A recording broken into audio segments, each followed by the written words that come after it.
Hello YouTube family, કેમ છો? જય માતાજી, ગુડ મોર્નિંગ બધાને. તો જો અત્યારે વાગી જશે 10:30 અને આપણે મગ બાફવા મૂકી દીધા છે. ગેસ તો બંધ કરી દીધો છે. બફાણા કે નહીં કુકર ખોલીને જોવાનું છે. આ બાજુ બંધાઈ જશે લોટ અને હવે મારે ફોલવું છે લસણ. અને જો રૂમમાં પોતા થઈ ગયા છે અને બધું કામ પૂરું થઈ ગયું છે. ખાલી રસોડામાં પોતા કરવાના છે, શાક વઘારવાનું છે અને રોટલી કરવાની છે. એટલું જ કામ બાકી રહ્યું છે. પછી યતરાજને લેવા જવાનો ટાઈમ થાય એટલે યતરાજભાઈને આપણે સ્કૂલેથી લઈ આવી. અને આજ સવારમાં છે ને ટિફિન નહોતું કર્યું એટલે અત્યારે મારે લોટ બાંધવો પડ્યો. નહીંતર લોટ તો મારે ઓલરેડી સવાર ટિફિન કરવી ત્યારે બાંધેલો જ હોય, ખાલી શાક બનાવવાનું હોય. પણ આજે છે ને મારે ને જયદીપને એક કામથી બહાર જવાનું છે એટલે જયદીપ બપોર જમવા ઘરે આવવાના છે. તો અત્યારે મેં ફોન કર્યો ને, મેં કીધું આવવાના છો કે નહીં એમ પૂછવા, કેમ કે ઓફિસે જ્યાં પછી કંઈક કામ આવી જ હોય તો પાછા નહીં આવે. તો એ કે હું આવીશ તો ખરા, પણ એ કે બહુ ભૂખ મને નથી, તાર જે બનાવવું હોય તારું શાક બનાવી નાખજે, હું થોડુંક ખાઈ લઈશ એમ. એટલે મગ બાફવા મૂક્યા. નહીંતર તો પછી મેં વિચાર કર્યો હતો કે દાળ ભાત ને બીજું કંઈક શાક ને રોટલીને એવું બનાવી નાખું, અમે બધા ઈદ ખાઈ લઈશું એમ. પણ એમને કીધું બહુ ભૂખ નથી એટલે પછી મેં મગ બાફવા મૂકી દીધા.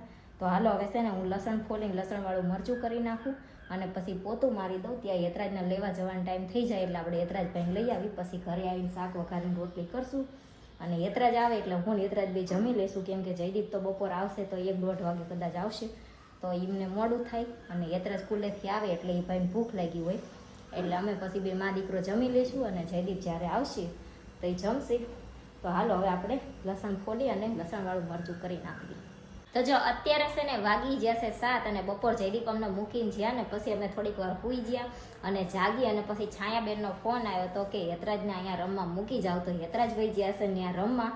અને જયદીપનો ફોન આવ્યો તો કે આજ બપોર એ જ્યારે જમવા આવ્યા તો કઠોળનું શાક હતું અને ઓફિસે જઈને એમને દાળ ભાત ખાવાના હતા, પણ મોડું થઈ ગયું હશે તો કદાચ બધાએ જમી લીધું હશે, એવું કાંઈક હશે. તો એ કે મને વધારે ભૂખ લાગી છે એટલે સાંજે જમવામાં છે ને એ કે બટેકાનું શાક બનાવજે, પૂરી બનાવજે અને મારી હાટું મઠ્ઠો લઈ આવજે.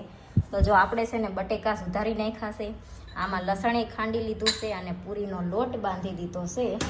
અને જયદીપ હાટું મઠ્ઠો હોય તો યતરાજને મૂકવા જઈ છાયાબેનને અત્યારે હું લેતી આવીશું. તો હાલો હવે છે ને શાક વઘારી નાખવી અને પૂરી બનાવી નાખવી. ત્યાં સુધી જયદીપ કદાચ આવી જશે તો હવે બનાવવાનું ચાલુ કરી દઈએ. જો ફાઇનલ છે ને આપણે જમવાનું બની ગયું છે અને બેસી જ્યાંથી જમવા.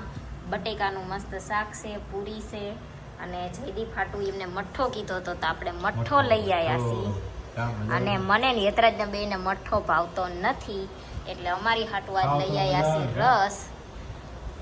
તમે મઠ્ઠો ખાઓ ને અમારે ખોટું તમારે સામું જોવું એમ કરતા આમાં અમારા હાટું રસ લઈ આવ્યા. કાંઈ યતરાજ બરોબર ને? રસ તો ભાવે ને, મારે જેમ રસ ભાવે મઠ્ઠો ને રબડી નથી ભાવતું. કા રસ ભાવે ને? એ જન તે દિવસે ખાલી સેજ અમથું ચાખીને પછી મૂકી નહોતું દીધું. સેજ અમથું ચાખ્યું તો પછી મૂકી દીધું. તો હાલો હવે આપણે જમી લેવી. તો જો આપણે છે ને જમી લીધું છે અને જયદીપનો મઠ્ઠો થોડોક વધ્યો એમ નામ છે, એ કાલ ખાઈ જશે. અને હું મારો ને યતરાજનો રસ બે આટલો જ વધ્યો છે તો યતરાજ ભાઈ કાલ બપોર પાછા ખાઈ જશે. અને અમે જમતા હાલા યતરાજ જમતો હતો તો હું બેઠી હતી ત્યાં સુધી છે ને જયદીપ તો કોઈ હોતન જ્યાં છે. જો 10 વાગ્યા છે અને જયદીપ ફૂઈ જ જ્યાં છે.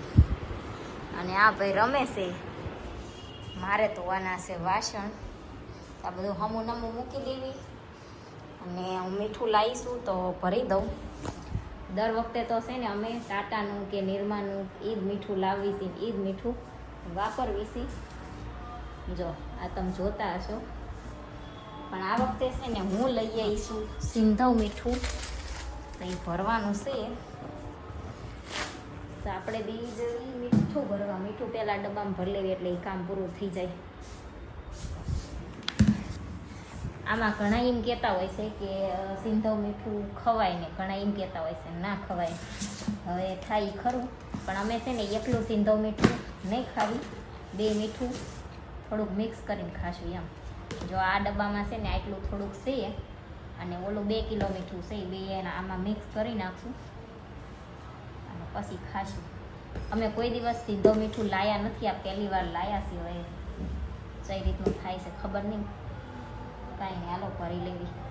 અને આજ બીજી વાત એ કહેવાની હતી કે તમે ધંધુકા, બરવાળા કે બોટાદ, વલભીપુર એ સાઈડથી જો કોઈ વિડીયો જોતા હોય તો એ બધાને એક વાત કહેવાની હતી કે હું અત્યારની એની પહેલાં જ્યારે હું દેશમાં જઈ હતી ત્યારે મેં 1.25 કરોડ શિવલિંગ વિશે તમને વાત કરી હતી. તો ઘણાઈને યાદ હશે, ઘણાઈને નહીં હોય. તો એ 1.25 કરોડ શિવલિંગ છે ને પાંડવ પ્રાચીનકાલ મંદિર છે, ભીમનાથ મહાદેવનું મંદિર. એ ઘણાએ જોયું હશે અને ઘણાએ નહીં જોયું હોય. જે એટલા એરિયામાં જે રહેતા હશે એને તો જોયેલું જ હશે, પણ બીજાને કદાચ ઘણાએ જોયેલું હોય ને ઘણાએ નહીં જોયેલું હોય. તો અહીંયા જે બાપુના ઘરના છે એમને સંકલ્પ કર્યો છે કે શ્રાવણ મહિનો આવે ત્યાં સુધી 1.25 કરોડ શિવલિંગ બનાવવાના છે અને પછી યજ્ઞ કરવાનો છે ને પછી તે જમશે. અત્યારે જ્યુસ ને શરબત ને એવું પ્રવાહી પીને તે રહેશે. તો એમને હજી શિવલિંગ બધા બનાવે જ છે. એ આટલા ગારાના આવડા નાના અમથા શિવલિંગ બનાવવાના અને પછી શિવલિંગની આપણે પૂજા નહીં કરવાની. શિવલિંગ બનાવેલા હોય એ જ તે આપણે ગારાના અહીંયા જઈ અને આપવાના. અમારે તો અહીંયા બધાએ જેમ ટાઈમ મળે એમ બધા બનાવતા હોય છે, પણ અત્યારે ઉનાળામાં ઘણા દયણા કરવાના હોય, બધા મસાલા ભરવાના હોય, કોઈને થોડું ઘણું કંઈ ખેતરનું કામ હોય. તો બધાને કામ હોય તોય ટાઈમ કાઢી અને થોડીક વાર શિવલિંગ બનાવવા જતા હોય છે, અથવા તો રાતે ટાઈમ મળે ત્યારે બનાવતા હોય છે. તો તમારે કોઈને જો શિવલિંગ બનાવવાની ઈચ્છા હોય કે અહીંયા તમારે શિવલિંગ બનાવીને આપવા હોય કે અહીંયા જઈને બનાવવા હોય તો તમે બનાવી અને એમની મદદ કરી શકો છો. કેમ કે એમને છે ને પ્રવાહી પીને તે અત્યારે રહેશે. અત્યારે આટલો ઉનાળો છે કે આ ઉનાળાનો દિવસે લાંબો હોય તો એ છે ને ખાતા કાંઈ નથી, ખાલી પ્રવાહી પીને રહેશે. અને આ શ્રાવણ મહિનાને હવે જાજી કંઈ વાર નથી. અત્યારે ફાગણ મહિનાના પાછલા 15 દિવસ ચાલે છે એમ. તો હવે ચૈત્ર, વૈશાખ, જેઠ ને અષાઢ એટલા જ મહિના બાકી છે. અને હજી તો છે ને અડધા ઉપર થોડા ઘણા કંઈક શિવલિંગ બન્યા છે અને ઘણા બધા શિવલિંગ બનાવવાના બાકી છે. તો શ્રાવણ મહિનો આવે એ પહેલાં શિવલિંગ બનાવવાના શિવલિંગ બની જાય એવી બધાની ઈચ્છા છે. તો જો તમારે કોઈને શિવલિંગ બનાવવા હોય અને એમને મદદ કરવી હોય તો તમે તમારા ઘરે તે ગારો લાવી અને નાના શિવલિંગ બનાવી અને ફૂંકવી અને પછી અહીંયા દઈ શકો છો.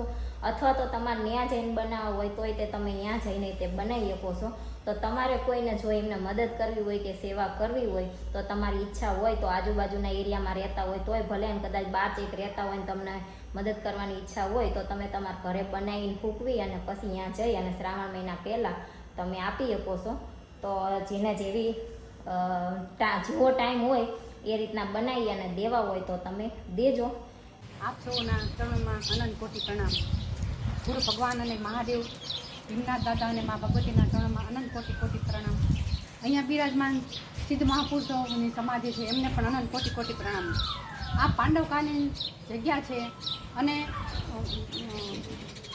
મારો સંકલ્પ છે, મારો નહીં મહાદેવનો, રોજ જળ ચડાવું છું. એક આપસોની ગૌસાઈની દીકરી છું અને રોજ જળ ચડાવવાનો મને ભગવાને ચાન્સ આપ્યો છે, એની કૃપા આપી છે. તો ચડાવું છું, અંદરથી પ્રેરણા થઈ છે 1.25 કરોડ પાર્થેશ્વર મહાદેવ બનાવવાની. તો એક ગૌસાઈની સમાજની દીકરી તરીકે આપ સૌને વિનંતી કરું છું કે મને પાર્થેશ્વર મહાદેવ બનાવવામાં આપ સૌ મદદ કરો તો હું ધન્ય થઈ જઈશ, મારું જીવન સફળ થશે. માતા પાર્વતી પણ બનાવતા હતા, સીતા રામ પણ બનાવતા હતા, કૃષ્ણ ભગવાન પોતે બનાવતા હતા, ચંદ્ર ભગવાન પોતે બનાવતા. તેમને ગુરુનો આદેશ થયો હતો, એમને ક્ષય રોગ હતો તો પ્રભાસ પાટણમાં બનાવવાનો આદેશ કર્યો તેમને ગુરુ મહારાજે, તો એ પણ બનાવતા હતા. અને રામ સીતા પણ બનાવતા હતા. અને રાવણને રોજ ભગવાનને પ્રસન્ન કરવા માટે અનેક સાધના કરી હતી, પણ એને પ્રેરણા થઈ એટલે એ પણ પોતે પાર્થેશ્વર મહાદેવ બનાવીને રોજ મહાદેવને પ્રસન્ન કરતા અને રોજ વરદાન આપતા મહાદેવ. તો એક જીવન આપણું સફળ થાય એમ પુનરપી જનનમ પુનરપી મરણમ પુનરપી જનની જઠરે શયનમ. આપણે ગોસાઈમાં જન્મ થયો છે, આપણે ધર્મને સાચવશું તો કોણ સાચવશે? તો મારી એક નમ્ર વિનંતી છે, હું તો બધા આપ સૌને જગતમાં આવીશું તો અનકંડિશનલ લવ ભગવાન પ્રાર્થના કરું છું કે પશુ પક્ષી પ્રાણી દરેક મનુષ્યને અનકંડિશનલ મારા તરફથી મળે અને હું આ ફરીથી મહાદેવના આત્મ સાક્ષાત્કાર પ્રાપ્ત કરું અને આપ સૌના આશીર્વાદ પ્રાપ્ત કરું. જય ભીમનાથ. જય ભીમનાથ. તો હાલો હવે વિડીયોનો આપણે એન્ડ કરી દઈએ. વિડીયો તમને કેવો લાગ્યો કોમેન્ટમાં જરૂર કહેજો. વિડીયોને લાઈક કરજો, શેર કરજો, અમારી ચેનલ સબસ્ક્રાઈબ કરજો. જય માતાજી, ગુડ નાઇટ, બાય બાય.